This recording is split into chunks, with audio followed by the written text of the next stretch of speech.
There have been 44 presidencies, however, only 43 men have served in those presidencies after the United States, of which has become a nation, and the Constitution being the land of the law after the Articles of Confederations were amended. Number one being George Washington. George Washington, of which was the leader of the Continental Army, and he was the first president to actually throw down a rebellion known as Shays' Rebellion, which was fought over liquor taxation or alcohol taxation, of which he put down in one day with him a few soldiers and his famous horse during the Continental Army. Second, you have Washington's vice president, who is Adams. Um, he is the first president to not welcome the incumbent president into the White House. He is also the first president to be elected by votation or votes of the House of Representatives, of which who would become president, him or Jefferson, because they were tied. He was given the presidency of the United States, and Jefferson granted vice president. Also, the first Federalist president and the only Federalist president of the United States. Third, you have Jefferson, who actually walked to the presidency as Obama did during his second election term that he won. He is the only president also not to list the presidency on his achievements on his gravestone. Jefferson also was the first Republican. However, he's known as a Democratic Republic because the nowadays Republicans, of which their ideals actually expand of how Lincoln, who is considered the real first Republican, ideals were. So he actually more sides with now what the Democrats believe, rather than what the Republicans believe. And then you have four, who is Madison. Madison is known as the main drafter of the Constitution of the United States. He's known as the father of the Constitution, as Jefferson is known as the father of the Declaration of Independence, and Washington being the father of our nation. He's also the first president to ever be tried to be killed while he was in the White House during the War of 1812, of which the Redcoats burnt down the White House. Mrs. Madison ended up saving the portrait of George Washington, being he was the only president that was dead at that time. Then you have Monroe, who was the only president to ever win by not being run against in his second term of which he ran, of which, of course, Washington did have people run against him, not to take the presidency away from him, but just because at that current time, Washington, Adams, and Jefferson, and Knox, of which all ran at that time, would actually decide which one become the vice president, which is the second most votes. And then you have Quincy Adams, who is the son of John Adams. And when John Quincy Adams entered the office, his father actually wrote him a letter saying that no man would ever welcome him into the president's house.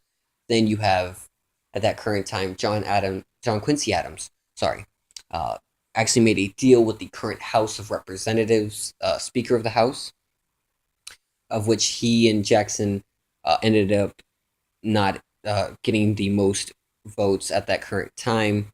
So Jackson actually had more votes than John Adams. However, neither one of them had the majority vote. And so John Adams was picked by the House of Representatives to become the President of the United States. 7, you have Andrew Jackson, who's known for the Trail of Tears, which is the Indian Removal Act, which the Cherokee Nation brought Jackson to court and actually won. However, Jackson disobeyed the Supreme Court of the United States and still had them removed to Oklahoma. 8, which is Jackson's vice president, which is Martin Van Buren, who is actually two separate words for Van Buren. However, it's still his last name. 9, you have Harrison. Harrison is the only president with the longest inaugural address, because he was shown as weak when he was running for presidency against Van Buren, of which Harrison is also the first Whig Party president. He actually died after 32 days in office from a common cold that he occurred while giving his long inaugurational address. 10, you have President John Tyler, who is the first president to succeed to the office of presidency after the death of the current president of the United States.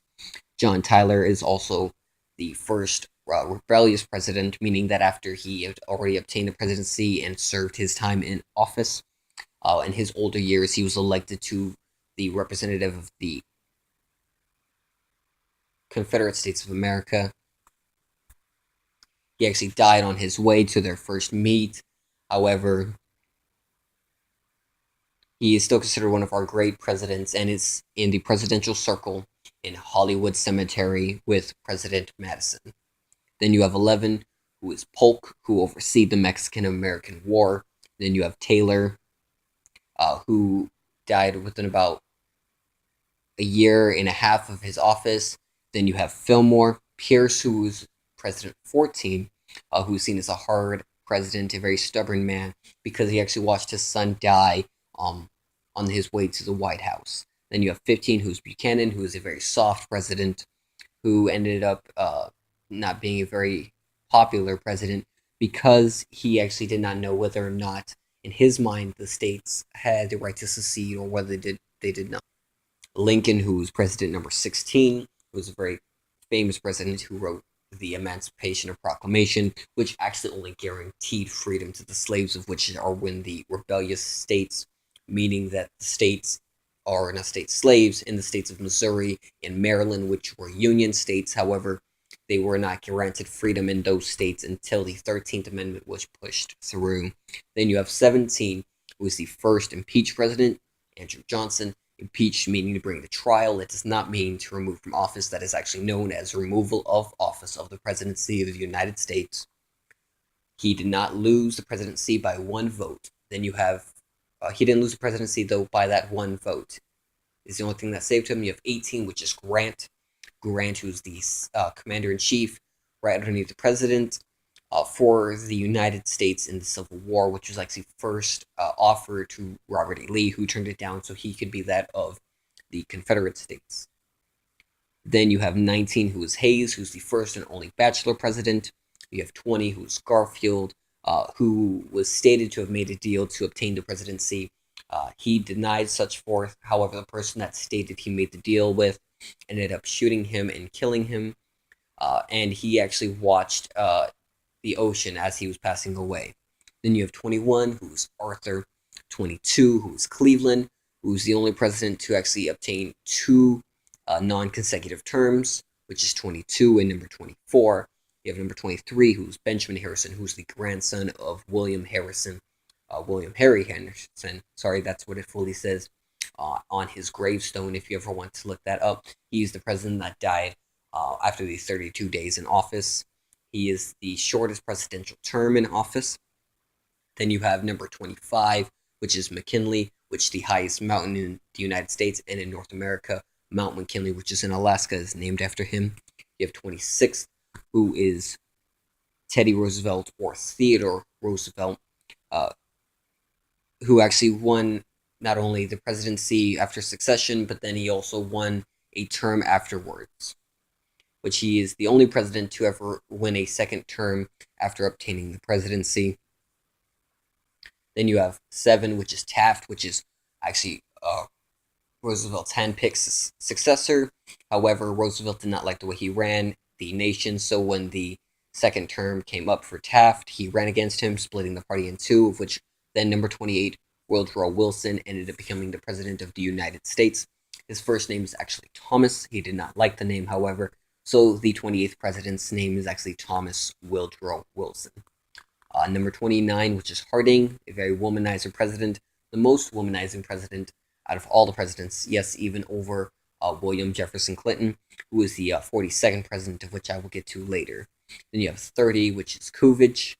You have 31, which is Hoover, who saw the nation through the Great Depression. Then you have Franklin Delano Roosevelt, the only president to win 4 terms, not only 3, but 4 terms. He also is the first and only president of which to have polio. However, he used a walking stick at the podium, and his sons helped him so that way he would not look as if he had polio. And every time he, of course, that he gave an address, it was over the radio, of which then nobody could actually see that he could not walk. Then you have number 23, which is Truman, who obtained the presidency after FDR's death at the Springs. He's also the first president to drop the atomic bomb on Hiroshima and Nagasaki in Japan to end World War II. Then you have Dwight David Eisenhower, who was the commander of D-Day, which was the release of France from the Nazi German forces. Then you have John Fitzgerald Kennedy, who was the youngest president to win office. Roosevelt was the youngest president to assume office. Then you have Lyndon B. Johnson, which is in no relations to Andrew Johnson, the 17th president. Then you have 37, who is Nixon, which is Richard Milhous Nixon, the only president to ever resign because of the Watergate scandal. Vice President Sparrow ended up resigning before Nixon did, so Nixon appointed Ford president of the United States and then ending up making a deal of which Ford would pardon Nixon. So Nixon was never brought to trial regarding the scandal that he was president for. 39 being Carter, who a lot of people see him as a farmer. However, he actually did hold governor of Georgia. 40, which is Reagan, who was actually an actor before he became the president of the United States. 41, which is was his vice president, George Herbert Walker Bush. Number 42, which is William Jefferson Clinton. Number 43, which is George Walker Bush. And then number 44, is Barack Hussein Obama II, who's the current president and incumbent president at this current time of which this video is being made.